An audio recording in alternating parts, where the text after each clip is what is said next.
Well, Clara showed up for work all right and worked like fury.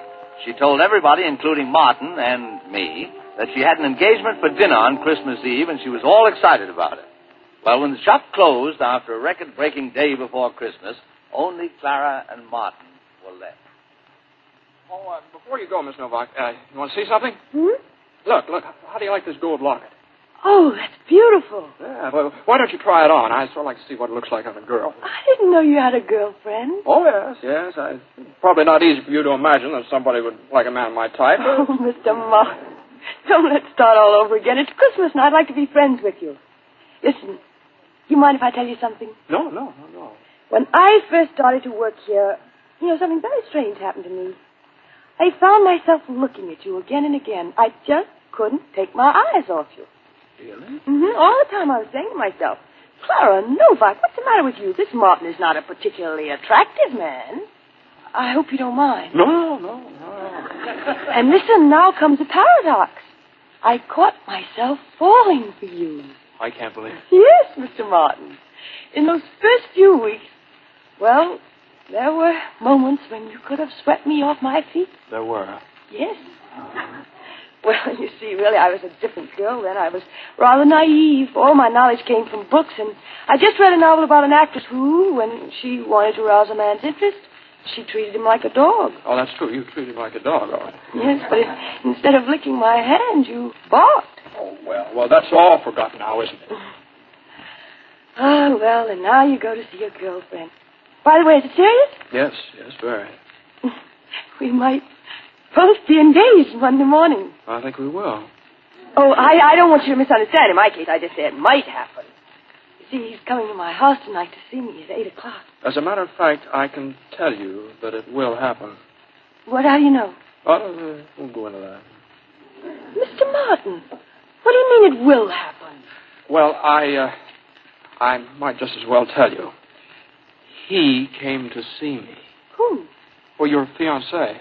He came last night. Now, you shouldn't have told him who I am. You see, I spent a very uncomfortable hour. He apparently didn't believe it when you wrote him that I meant nothing to you see. I can't get in my head. Come to see you? Oh, no, that doesn't sound like him at all. Oh, no, but I straightened everything out. It's all right. Now, don't worry. In a little while, you'll be Mrs. Popkin. Mrs. Popkin? Popkin? Wasn't that his name? Popkin? I thought that's what he told me.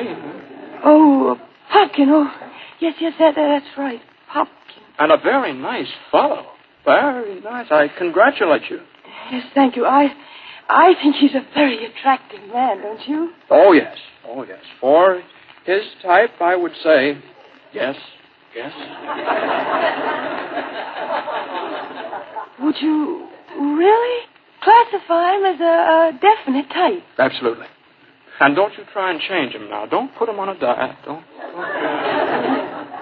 Would you call him fat? Well, that's a matter of opinion.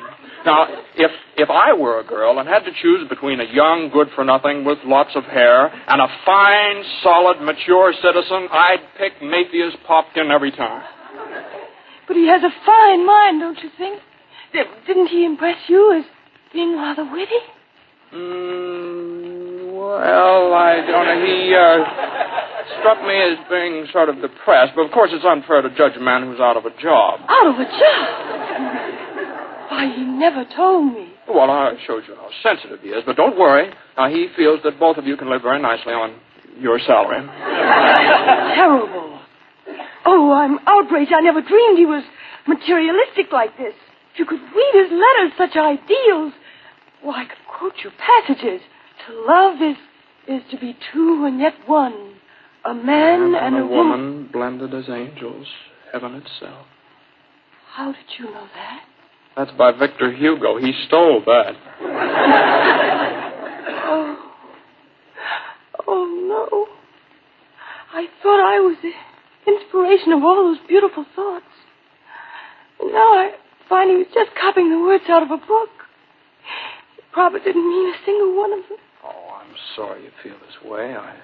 I hate to think I spoiled your Christmas. That's all right. I guess I really ought to thank you.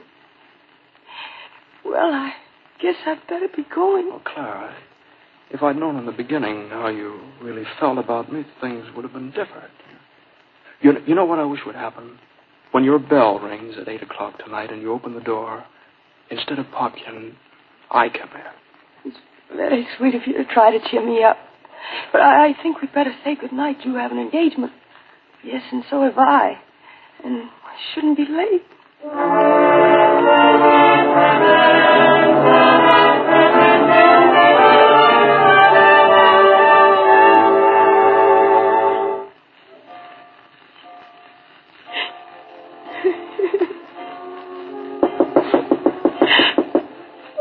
Please go away, Mr. Popkin.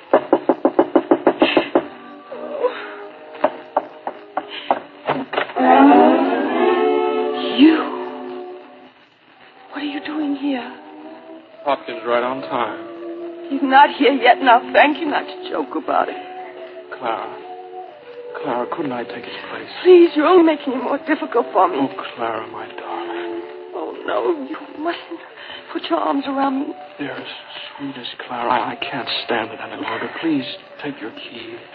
Please. Open Post Office Box 237 and take me out of my envelope. Really? And kiss You me. mustn't. Box 237. Dear friend. You. Dear friend. Oh, my darling. Mr. Popkin. Dear Mr. Popkin.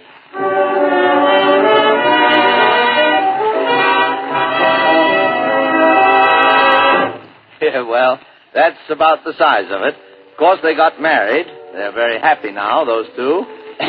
And now, if you should ever need some very fine leather goods or anything in the novelty line...